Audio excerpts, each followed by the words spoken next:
विधि है कि हर पत्नी को, पतिव्रता को अपने पति का ख्याल रखना चाहिए।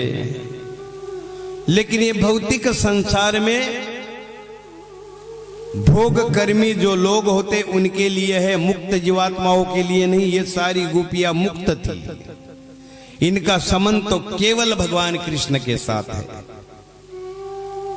कृष्ण रगति, कृष्ण रमति, कृष्णपति, सब गति क्या है कृष्ण, मति क्या है, मन में क्या है, केवल दिमाग में एक ही बात, कृष्ण कृष्ण कृष्ण कृष्ण।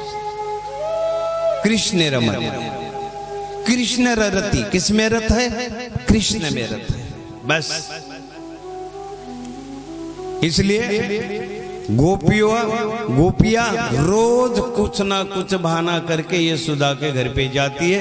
जब तक भगवान का दर्शन नहीं करती तब तक वो संतुष्ट नहीं होती, क्योंकि गोपियों का धन ही भगवान श्री कृष्ण का श्रीमुख है ना। हम तो विषयी भोगी लोग हैं, हमारा तो विषय वासना से भरा हुआ मन है, हम भोगी लोग हैं। और जहां भोग है वहां रोग है, सब रोगी है। भोगी है इसलिए रोगी है, जहां नहीं भोगी वो है निरोगी। तो गोपियां भोगी नहीं थी इसलिए निरोगी थी। अब पुतना अंदर चली गई, और जब पुतना अंदर गई तो भगवान कृष्ण ने पुतना की ओर देखा और हंसने लगे। हसितम मधुरम चलितम मधुरम। भगवान चलते हैं तो मधुर है, हंसते हैं तो मधुर है। सूक्तम मधुरम, गायन मधुरम, सब कुछ मधुर होता है। इसलिए आज भी संतगण, साधुगण जरा सा जीवन में दुख आए भगवान का स्मरण करते हैं, और उस मुस्कुराते हुए कन्या की छवि जरा आंखों के सामने आ जाती है और उनका स्मरण होता है, तो जो होने वाला दुख है उसको भूल जाते हैं। इसीलिए तो भगवान के भजन में लगे रहते हैं,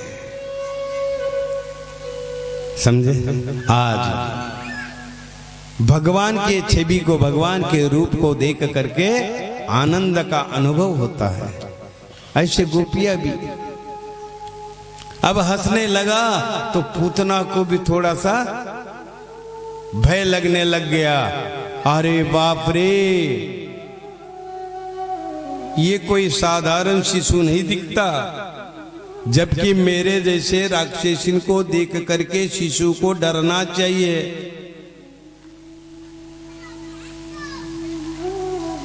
ये डरने के बजाय मुझे डरा रहा है। देखो कैसे हंस रहा है, मानो ये मेरा मृत्यु करने वाला है। कुछ क्षण के लिए ऐसे पुतना को लगा, फिर भी पुतना ने आगे बढ़ करके, तो हमारे आचार्य कहते हैं भगवान कभी किसी को पकड़ते नहीं, और जब किसी को पकड़ लिया तो छोड़ते नहीं है, चाहे वो असुर हो या भक्त हो, है ना। चाहे असुर हो या भक्त, असुर को भी मार देते हैं तो परम गति प्राप्त होती है, और भक्त को भी एक बार भजन करने की आदत पड़ जाती है तो भगवान उसको छोड़ते नहीं। वो सबको छोड़ देता है लेकिन कन्हैया को पकड़े रहता है। तो ये कृष्ण की सबसे बड़ी गुणवान आदत है। कई बार हम उनको पकड़ने जाते हो, हाथ नहीं लगते, लेकिन एक बार वो हमको मिल गए, हम उनको चाहे छोड़ना चाहे फिर भी वो हमको नहीं छोड़ते। ये भगवान का सबसे बड़ा गुण है, और ये सारा भागवतम भगवान के गुण और रूप लीला से भरा हुआ है। कितने दयालु है। पुतना ने स्तनपान कराया, भगवान ने पहले पुतना का दूध पिया, क्या सोचकर, तुम मेरी मैया हो। और बाद में चाहा कि मैं इसको मार दूं, ये इच्छा थी पुतना की, तो उसका सारा दूध पीते पीते विष भी पी लिया।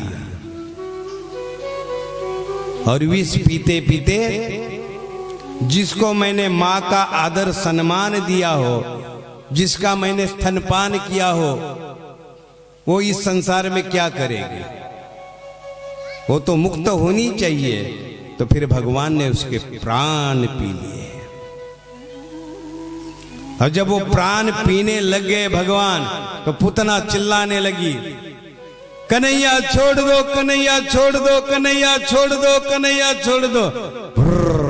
इतना बड़ा विशाल रूप धारण कर लिया पुतना ने।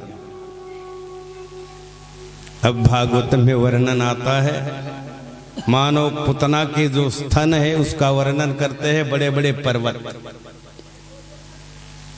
और उसका जो उदर है उसका खेत खलियान होते उसके बराबर, उसके जो सर पे बाल है ये पेड़ पौधे, बहुत बड़ा वर्णन किया गया है। और कितनी 7 मील लंबी।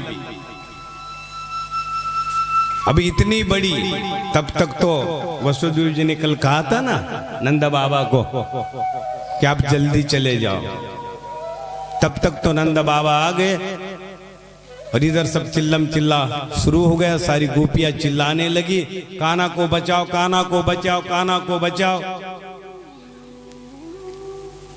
और जैसे धाड़ करके गिर गई तो सारा जंगल के जितने भी पेड़ थे उसके शरीर के नीचे चूर चूर हो गए।